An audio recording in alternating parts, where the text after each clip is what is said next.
વિશ્વ હિપેટાઇટિસ દિવસની સ્મૃતિમાં સર્વોદય ચેરિટેબલ ટ્રસ્ટ બ્લડ સેન્ટર એક અગ્રણી બિન લાભકારી સંસ્થા આ પ્રદેશમાં રક્ત સલામતીને મજબૂત કરવા અને સુરક્ષિત રક્ત તબદીલી દ્વારા હિપેટાઇટિસના ફેલાવાને સમાવવા માટે એક અગ્રણી પગલું જાહેર કરે છે।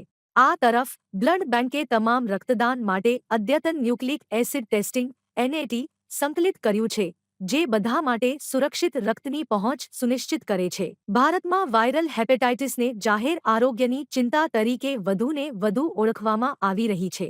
World Health Organization 2024 global hepatitis report અનુસાર ભારત હેપેટાઇટિસ બી અને સી ચેપ માટે વૈશ્વિક સ્તરે બીજા ક્રમે છે અને 2022માં 35 મિલિયન કેસ નોંધાયા છે। સુરક્ષિત રક્તની ઉપલબ્ધતા એ વાયરલ હેપેટાઇટિસ HBV અને HCVને રોકવા માટે સૌથી મહત્વપૂર્ણ પગલાં પૈકી એક છે। તાકીદને ઓળખીને સર્વોદય ચેરિટેબલ ટ્રસ્ટ બ્લડ સેન્ટરે ગુજરાતમાં સલામત રક્તની ઉપલબ્ધતા સુનિશ્ચિત કરવા માટે ત્રિપાંખીય અભિગમ શરૂ કર્યો છે।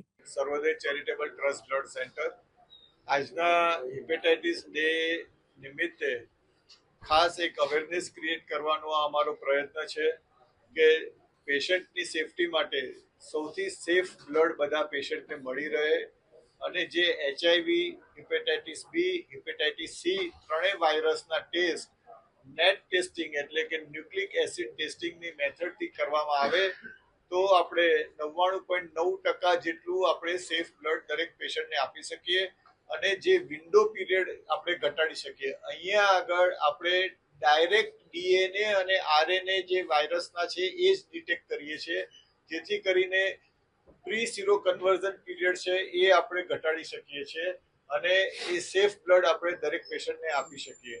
આ એક એના માટેનું એક અવેરનેસ ક્રિએટ કરવાનો પ્રયત્ન છે, કારણ કે એ જો કોઈ પેશન્ટને એ હિપેટાઇટિસ કે HIV વાયરસની ઇન્ફેક્શન ટ્રાન્સફ્યુઝન થકી જો સ્પ્રેડ થયું તો એને ટ્રાન્સપ્લાન્ટ કરાવ્યું હોય કે બાયપાસ સર્જરી કરાવી હોય કે કેન્સરની મોટી ટ્રીટમેન્ટ કરી હોય, એ બધું જ એ વ્યર્થ જાય અને એક વધારાની ઇન્ફેક્શન લઈને એ આપણે ઘરે જાય।